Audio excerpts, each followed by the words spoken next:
my next tip is about auto-binding. What is auto-binding, you may ask? Well, it's basically auto-save.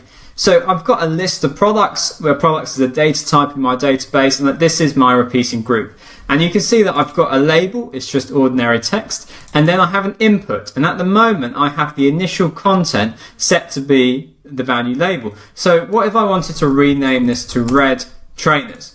I'd have to add in a button. And that can be appropriate on many occasions. But what if I wanted to give my user a slightly quicker experience and I basically auto-saved it? Well, that's where auto-binding comes in. So I go onto my field and I say enable auto-binding and I select the label field. I then have to go into my privacy rules, which we'll explore more in only a few seconds time, for my products. And I'll just define a rule and I'll say user. Say this product's creator is current user, just so I can demonstrate this auto binding bit. Label, that should cover it. I'm going to refresh the page, and so let's change this to red. I don't have permission to do it. I'm signed in as the wrong user, but you get the idea. In fact, let me. I'm just going to say anyone can auto bind.